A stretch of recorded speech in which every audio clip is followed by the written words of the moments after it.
All right, brought something a little bit different to the OBX this year in a lot of ways. Stay tuned for the rest of the video on this one, guys. You're gonna like it. All right, instead of bringing any cars to the car show this year, decided about all trucks and pretty much decided kind of at the last minute. We brought a couple unique ones. One of them's out on the drive right now getting some groceries.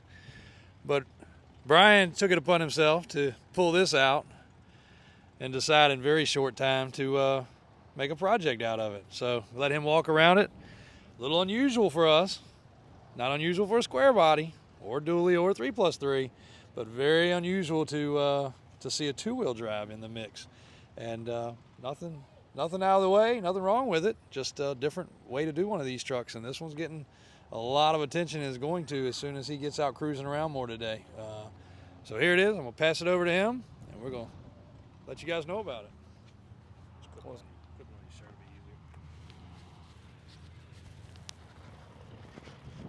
We have one microphone, a gazillion dollars worth of equipment, and I have a cable wrapped around my neck trying to get this thing charged. So obviously it's not tight enough because he's still breathing. Yeah, so. I'm still breathing. All right, well, here it is. It's 85 C30 crew cab. Picked it up about 5 or 6 years ago from a lady less than a mile from the house. Had been wanting one forever. Dad had one when we were young. Took a mini trip down here in that, and thought about four-wheel driving it, and then it wanted to do something different.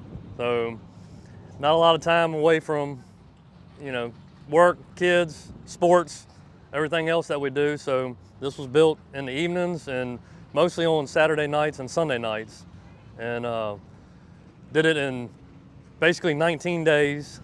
It was 160 hours that I've got in it. And when I opened the hood on it originally, it had every single vacuum line that was ever put on it from the factory. It was 100% choo-choo custom.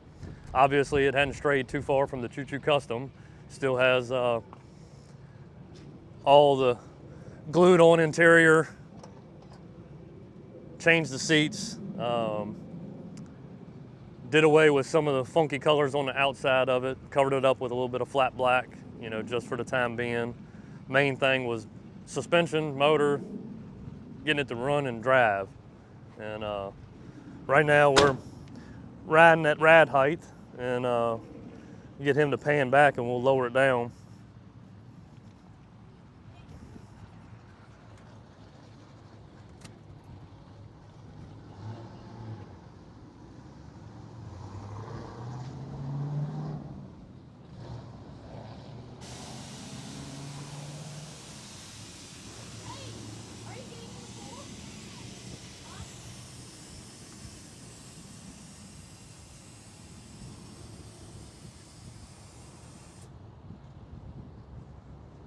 Frame is on the ground.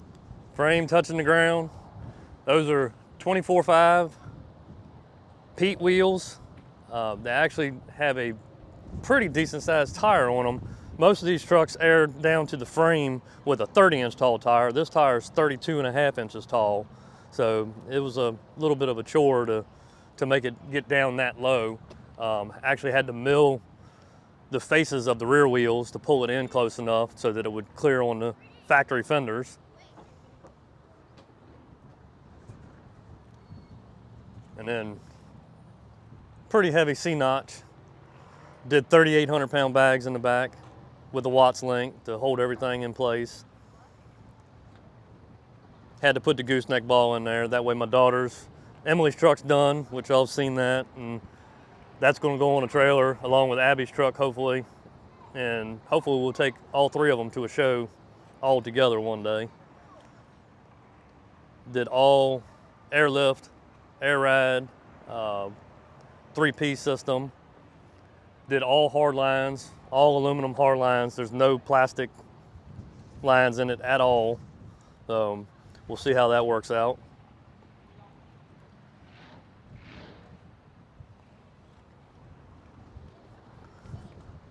And if anybody knows about a square body, if you put a aftermarket hood cable on there, it would be right where the tire was, so we had to relocate that. But we got the tires stuffed as much as you can stuff them.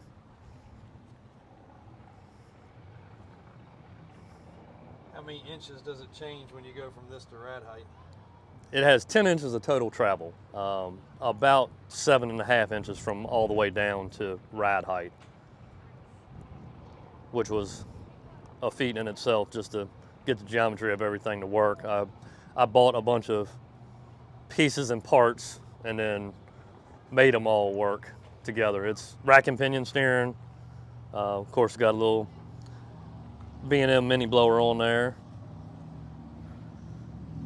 Original 85 motor, as far as I know. I was told that it was original when I bought it. We did sway bars front and rear. It handles like it's on rails. We just drove from one end of the island to the other. Nice and cool. Runs about 180 degrees.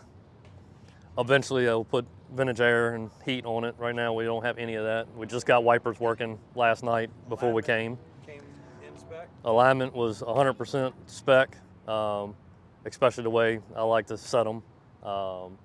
That way you got a little bit of travel up and a little bit of travel down without camber changing but so much. Obviously when you air it out, it's hard to make them stand straight up and down, but I've seen a lot of them that have this kind of camber when they're at rad height, so. Had to do a little block off panel there. AC, heat, all that stuff deleted right now because that all be in the way. I'm going to eventually do some inner fender wells, waiting to bead roll that until I know where my AC lines are going to come out of the firewall. Pretty wild, pretty neat. Enjoyed doing it. It's definitely going the opposite way. Would have been just as fun to hang an axle underneath the front of it, but we got one for Easton that we're going to do that with. So. Cool thing about this hood is this hood was painted on April 27th, and that was significant for me because it's a black 4-inch cow hood, and 22 years ago on April 27th I was on my honeymoon down here, and my buddy Matt that painted this for me, he painted the hood on my Blazer, which is a 4-inch black cow hood, exactly 22 years later to the day, which is pretty wild. And this one looks good, and my one from 20 years ago still looks like this. What do you guys think on the paint? Leave it patina or make it look like the hood? Pretty mixed on the idea because the patina is pretty cool on it. And it's definitely growing on me a lot. I really, everything that I build is solid black. K5's solid black, Emily's truck's solid black. I really enjoyed the, we got a helper. You guys let us know what you think about that one. We don't really ever bring you much in the way of two-wheel drive or low. But in this case, this one's pretty cool. We did bring you a little bit about the 70s model, which we sold, and I told Brian and Daniel that customer stays in contact, and he's actually just about got that unit rolling, and it was kind of a similar build with some good stuff, and that one got a lot of attention, so hey, maybe we need to give up on the four-wheel drives and start putting them on the ground. Yeah. I don't think we'll go that far. It's everything's way tighter when they're on the ground. Yeah. No.